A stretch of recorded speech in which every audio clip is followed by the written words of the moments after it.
Hi, my name is Jose Escobar, and I'm the founder and CEO of the Connected Leaders Academy. We're the number one fastest growing community and tribe of some of the highest level entrepreneurs all around the country and around the world. We're in 36 states across the US, in 11 international countries, and over 240 plus members growing every single day. And I'm honored, excited, and I'm glad to say that I'm proud to be the official sponsor of the Meticulous Moments podcast with Juanita Kapp. Thank you so much for the opportunity. I'm excited for this journey. And we are live. How are you, Kat? I'm so good. How are you, Juanita?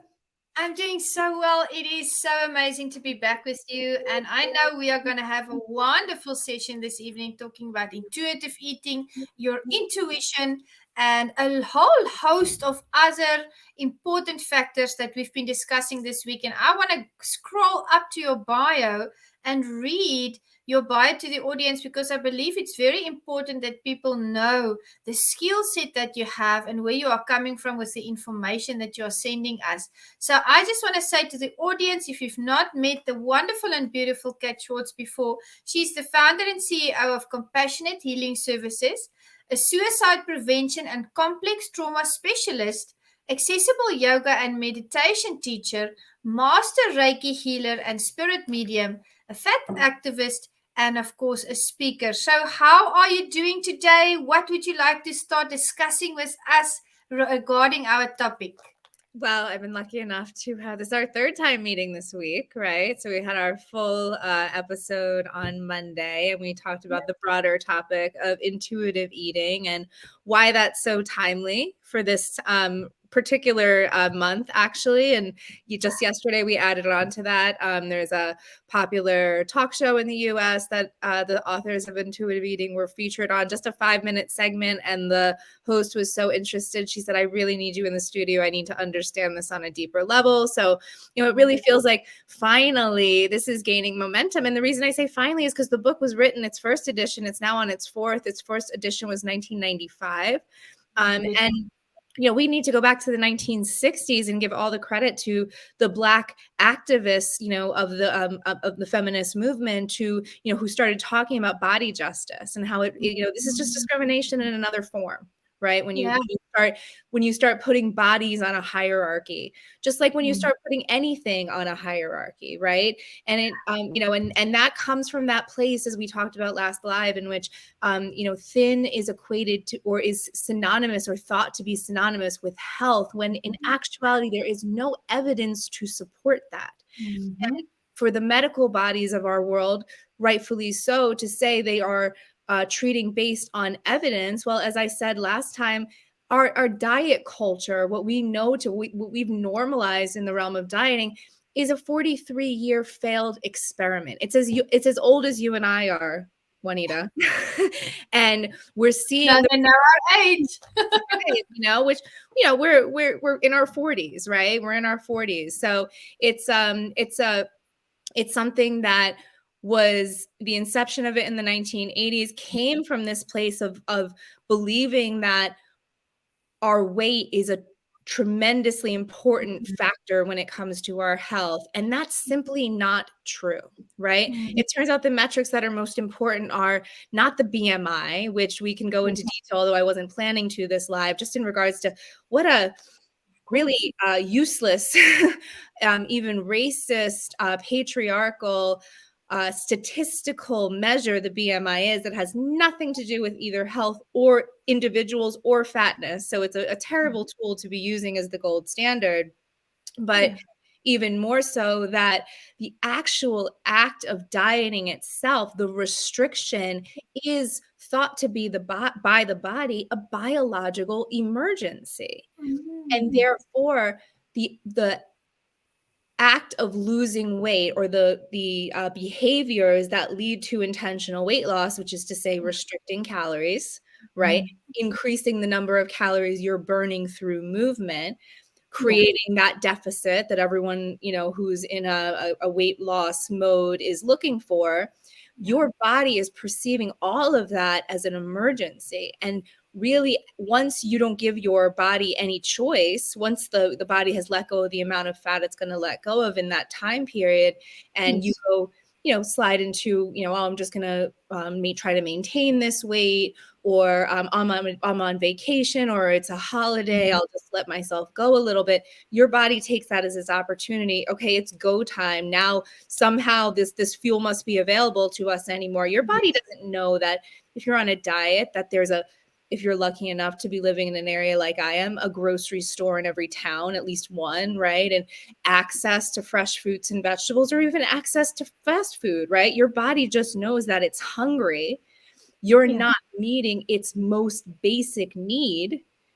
And therefore, there must be a reason for that is counterintuitive to the body's survival, right? Your body's trying to do you a solid by over time making it its number one effort for you to restore that weight over time. And then we perceive that weight gain, we take that as something that we've done wrong. Our body is simply in a backlash, if you will. It's called a backlash, in which restoring that fat and that weight is its goal for your survival. And you're planning your next diet because you're very upset that those pounds are coming back on. So it's just this really, in some cases, never ending lifelong cycle of the diet followed by the binge, followed by the diet, followed by the binge. And it's biologically logical if you understand the science behind it. And that's where the authors of intuitive eating get the credit, where they were the first prescribers of dieting. And this is by 1995. Dieting was about 15 years old, if we want to estimate it at about 1980. And they were the first people to say, well, what's wrong with this process instead of what's wrong with these people, right? And that's where there's over 200 studies, I believe, or close to 200 studies that are backing the claims in the original intuitive eating book and the editions that have followed. I hear you. And it's something very interesting that you said, and there's a lot of touch points as you were talking. I was experiencing things that I'd gone through. We all went through those diets that were famous on the television, and we all lost that weight. The protein diet. You only drink you only drink black coffee. You eat cheese and carrots and all of those things, and steak at a certain time of the day. And yes, you lose those 10 pounds. But it comes back if you stop doing exactly that. And just eating those foods at that time and doing it in a prolonged manner is also not good for your body, because you have so many other needs. So that's why people, I think, they fall into a depression when they finally realize that the diet is not working. So then they get to a place, and the more they go on the diet and they leave the diet and they go back to normal living, the more they pick up. And the body, as you mentioned, is protecting us. So the moment, like you mentioned, the moment it sees that opportunity, it's like its first and foremost role is to protect us. And that's why people pick up that weight. So now it's very difficult for people who don't understand what intuitive eating is. I'm going to ask you to render a definition for those that are interlocking into this session today, what intuitive eating is, because I realized that you mentioned, I think it was on Monday, that when you essentially don't eat intuitively, you are robbing your brain from the carbs that it needs. You are robbing your body from the elements that it needs to be healthy. So will you give the audience a definition there? Absolutely. Well, I think more directly, you're introducing a process that literally robs you of your intuitive connection to your own needs, right? We're all born with this innate knowing, right? We don't tell babies when to start eating and when to stop eating, do we? No, we put a bottle or a breast in their mouth. They take the exact amount of food they need until they are satisfied, and then they push that breast away or that bottle away, right? We're born intuitive eaters. We unlearn that. We learn dieting. And it literally, as I said, it robs you of your intuitive knowing. So on the broader scale, what intuitive eating means, it essentially says that your body has an innate wisdom of what to eat, how much to eat, when to eat and when to stop eating. And that's not to say that if you intuitively follow those signals that your body is going to look the way you think your body should look. You don't have really a lot of control over the way your body looks, just like your hair color and your texture and the size of your feet and the color of your eyes. You do have a genetic predisposition approximately to a weight range or in a body type, right? And what we have idealized in this country is almost unattainable for the vast majority of us. I think about 2% of us are the Instagram ideal, we call it, right? Yes. Or what we've glorified with modeling, and even that has changed so much. Like you just made an hourglass shape. Well, apparently heroin chic is back, Jay. Didn't you know? You know. I mean, how sick? I can't keep up with him. How sick that we equate, two epidemics and we come up with a cute name, but it's very real. And the reason you mentioned in my bio, am a suicide prevention and complex trauma specialist. Well, what do I have to do? Why am I talking about this, right? Well, because for anorexia specifically, it's the second leading cause of death is suicide. Right? Yes. Eating disorders are among the deadliest of all mental illnesses. Yes. And the reason so many of us do not, Glennon Doyle included, if you know who I'm talking about, she's very well-known personality in the United States, author, podcast host. She's been very open for years about what she called her bulimia. And she was just recently diagnosed as anorexic. And she was very, very shocked by it because there's such a misperception around eating disorders. And the reason for that is because most people have disordered eating. Most people don't recognize their own eating disorders or disordered eating or care because, as I've observed, unfortunately, a lot of people, especially people very heavily invested in diet and fitness, would essentially rather be dead than fat, right? Than to suffer the societal discrimination and shaming that comes from living in a larger body in our society. That's absolutely unacceptable. Right? It's no different, as I said, than discriminating against someone for the color of their skin. And I hear it all the time, but wait, this is different. Your weight is a choice. If you're fat, it's a choice. It means you're lazy. It means you eat nothing but fast food. It means that you don't care about your body or your health. And nothing could be further from the truth. So the thing that I really wanted to amplify this week, and you'll find a post on my Facebook page, you'll find a post on my Instagram. Great post. At Compassionate Healing Services, it says, want to gain weight? Start a diet. It's the most effective way to do it. The evidence that weight loss, intentional weight loss, meaning your goal is to lose weight, will then result in rebound weight gain. And we're talking over a period of years, sometimes 3 to 5 years, for the body to really restore that either that baseline where they started, or in 2/3 of cases, more weight, right? The evidence for that is as strong as the evidence that smoking causes cancer. Level A evidence. Again, we are just turning a blind eye to what we already know. Science. And then scratching our heads and saying, why isn't this war on obesity working? Right? Why? So it's something like, for me, this really feels more like a homecoming, because this is something that the authors of intuitive eating started talking about in 1995. As I said, all the black feminist activists have been talking about at least since the 1960s. And I started talking about in 2015, and I was crazy probably for the first time with that. And the reason everyone thought I was so crazy is because when I decided to ditch dieting for good, literally 20 years of caring about trying every ridiculous diet, caring about every. We all did it. We all did it. Health, right? And how much I exercise, and really thinking that this was the key to health.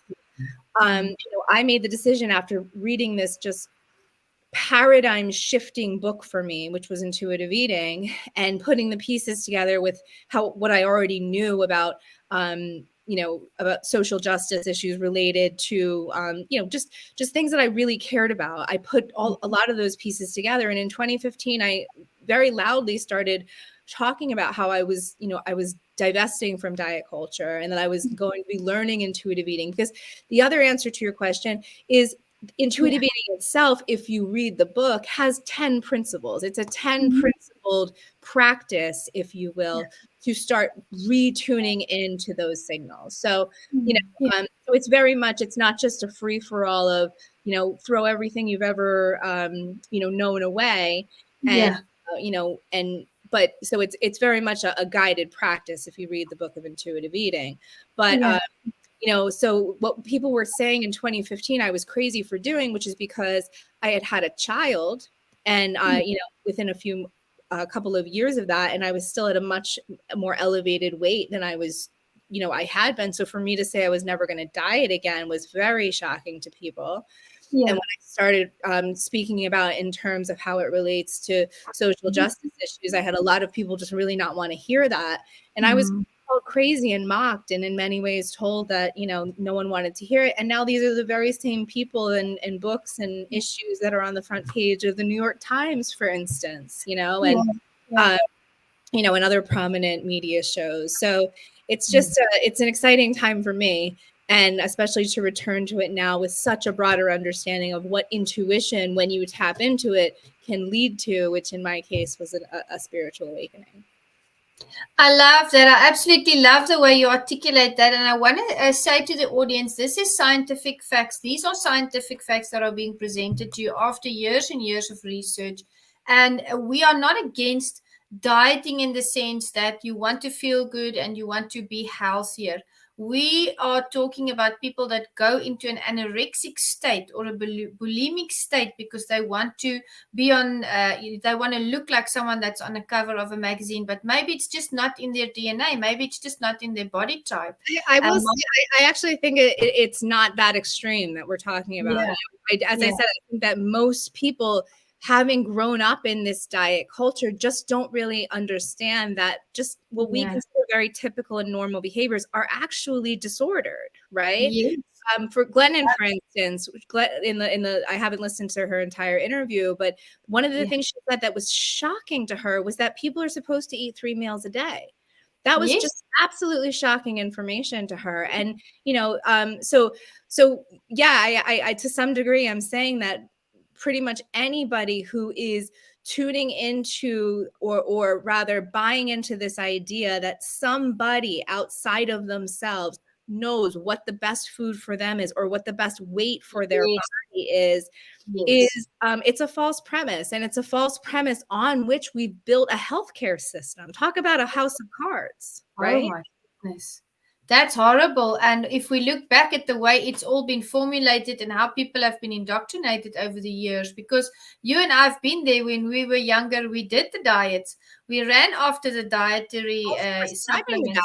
Everything. Yeah. And therapist. I mean, as a physical therapist, I was very much invested in this idea that this is what health looks like. Health looks like watching everything you eat, going to the gym on a very regular basis, punishing workouts, making sure that you are burning as many calories as possible, drinking and eating, things, supplements and things that, riddled with chemicals, right, at the same time, while demonizing processed foods that you can get from your frozen, from the frozen section. I'm in no way saying that I wasn't part of the problem. But when I realized that what I was doing in the name of health was literally harming me, it took a real shift in thinking. And it's been a slower shift in the culture around us. The science is there. As you said, this is science. We're not talking about theories at this point. We're talking about hard evidence. But like with anything else, sometimes it takes a long time for the culture to catch up to the science. And that's just the period that we've been in. Yeah, I think that's a predicament that humankind is in at the moment in in many fields. And we're talking health and happiness today, and as you mentioned, those things have been imparted in us as we grew up.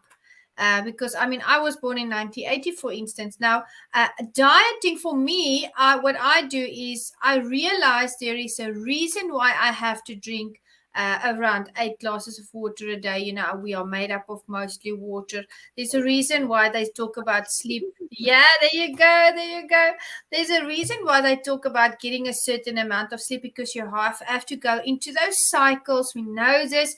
There's a reason why we have to exercise. We have to elevate our heart to a certain level. So going for a walk, but nothing that harms you or that is too rigorous for you. So for instance, I'm a martial artist, and I'm athletic.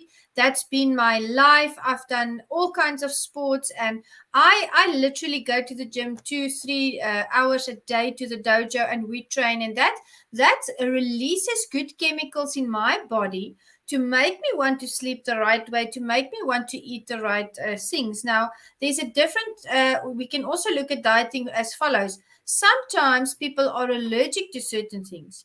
Then they will go on a diet that is gluten-free or dairy-free, but the point of that is to enhance their health. And Not that's intuitive. I to think what people don't understand about what we're saying when we say intuitive eating is of course, if you specifically have an allergy to anything, then it is not healthy for your body to consume that, right? Yeah. But and if you have both the time, the privilege and the bodily condition to move, to go to an exercise, to go to a dojo or a gym and spend hours there, and you have the privilege to do so. No one is saying that is not necessarily healthy for you, but we can't paint any all do the same broad brush, right? We are all under completely unique circumstances. Exactly. And so it's really just not helpful, and in many ways is very harmful for someone to say, well, this is what works for me to keep me feeling my healthiest, therefore this must be what's going to work for you. And we are completely unique individuals having completely different unique perceptual experiences, coming from completely different backgrounds, socioeconomic circumstances. There's just no one size fits all, but diet culture will always have you thinking that your whole life solution is just one 8-week slim fast diet away, and it's not true. It's not true. And it oversimplifies and commodifies a real problem, that we have with even calling healthcare in this country, especially as it relates to fat people, evidence-based. It's just not. We're in a really scary time where the scales, if you will, are tipping to, are we going to really see this problem for what it is and start to, because I don't think that it's not so much the solution that's complex, or rather it's not the answer to the question is that hard to understand. It's implementing the solution is very complex, because you literally, as you said, have to dismantle institutions and systems that are very, very ingrained, right? Yes. And so it's not easy, but it's something that, because the alternative, as we've seen in the US, is that we're going to continue to lean into these false premises and then do such horrifying things as prescribe bariatric surgery to children as young as 30. No. The latest recommendations from the American Pediatric Society here. So I believe this is coming.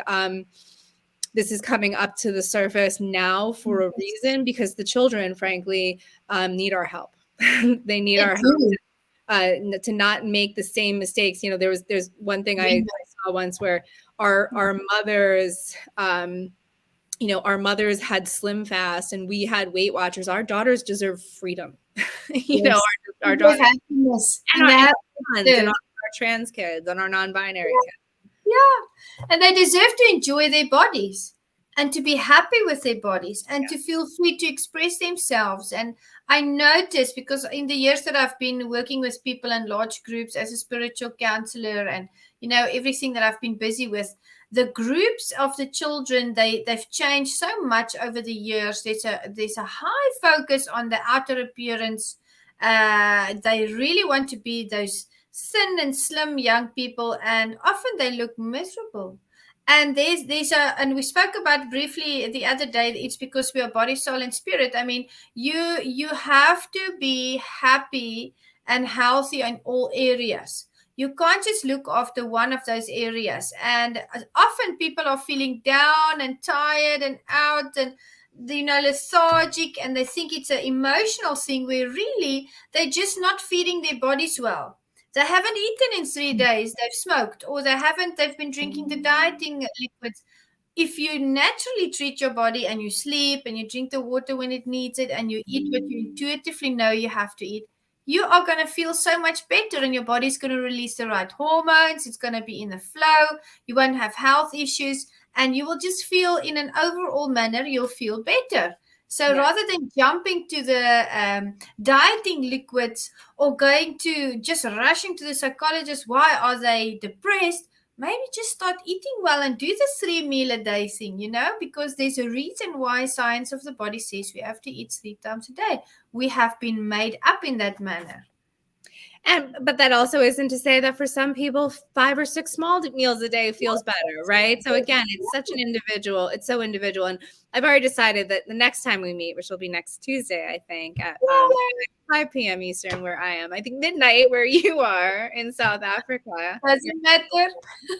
I will go through the 10 principles, because I do want to just demystify, but one of them, and my favorite one, really relates to what you said in regards to happiness.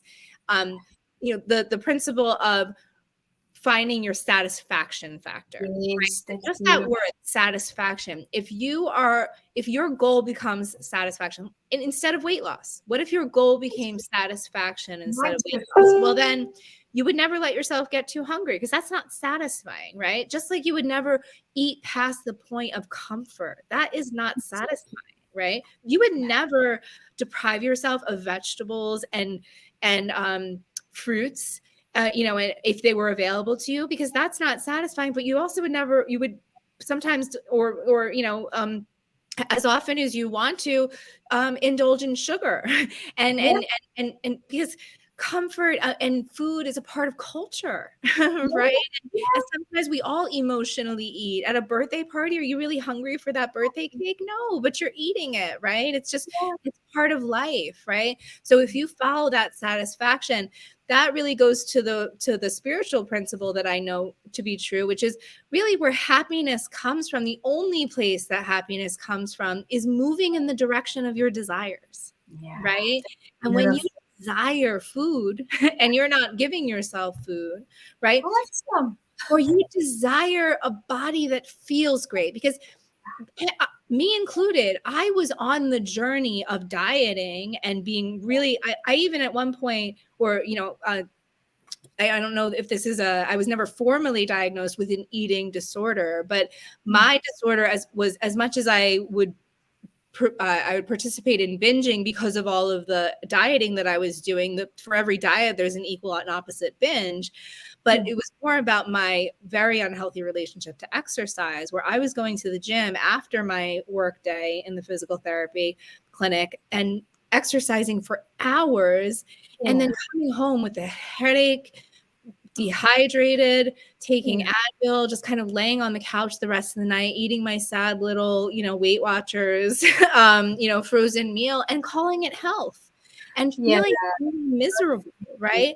And then when I did the work, not just to understand the sciencing of why dieting doesn't work, and start to implement the practices of the principles of intuitive eating, and did the separate but equally important work of really examining my own thoughts around body image and what a body quote should look like. And the main real revelation for me after I started doing eating intuitively and started feeling the benefits of it is, as much as I always assumed that I would feel a certain way when I looked a certain way, it turns out that once I felt the way I wanted to feel, I didn't care how I looked anymore.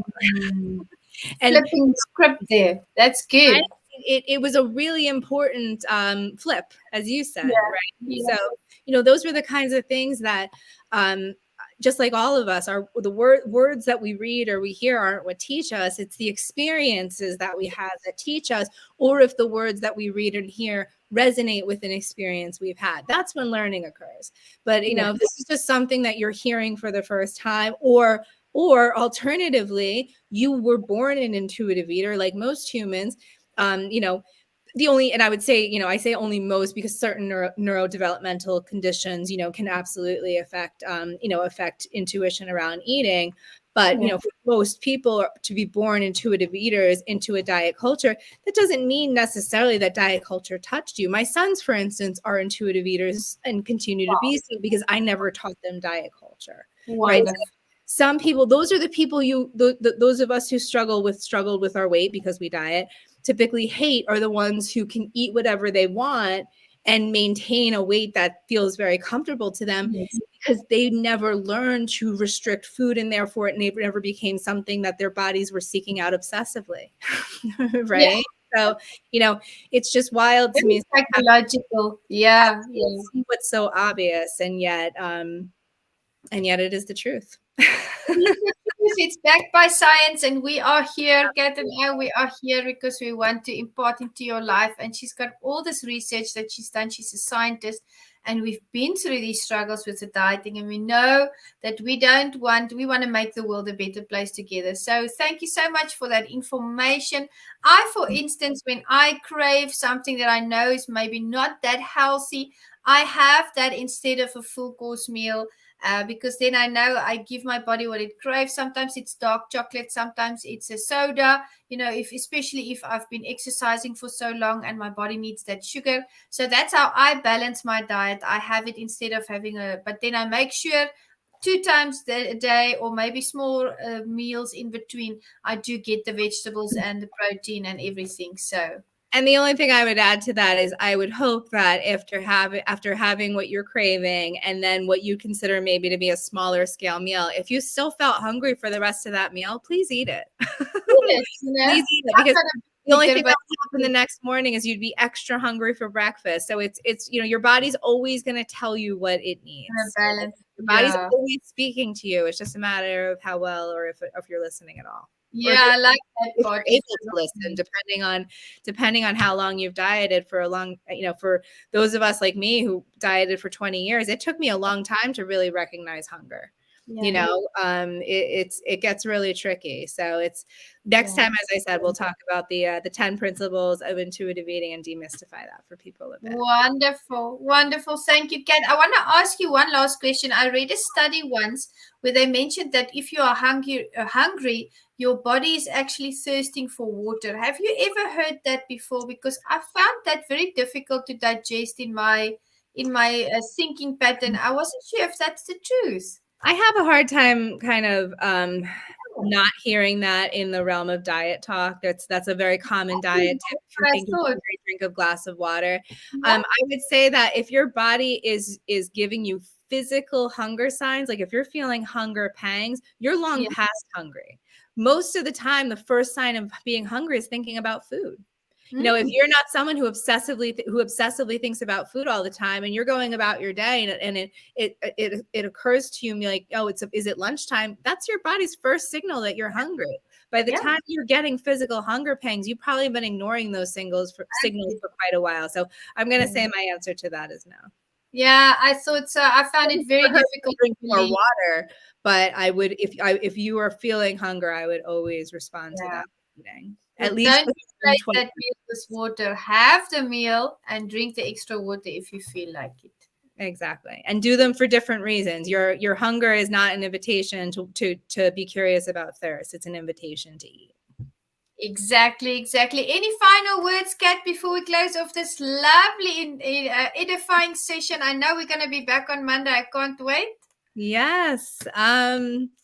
Closing words. I would just say the when we talk about intuition, it really is about cultivating self-trust, right? And going within. And maybe if you were listening last time, and if not, it was really all about, how we tap into our intuition. That's really about finding that stillness or that space or that natural environment where you can just tune out the technology and the other people. So maybe over the weekend, if you can, challenge yourself to find 2 to 20 minutes of stillness and peace, and just see if there's any intuitive nudges that drop in. And again, don't look for the burning bush, right? Look for just that nudge or that impulse to maybe go to a different coffee place or take a different route home from work or call a friend you haven't called in a while, and just see what unfolds from there, and start to prove to yourself, as I said, words don't teach, experiences teach, right? So start to prove to yourself that you do have this intuitive knowing, because I promise you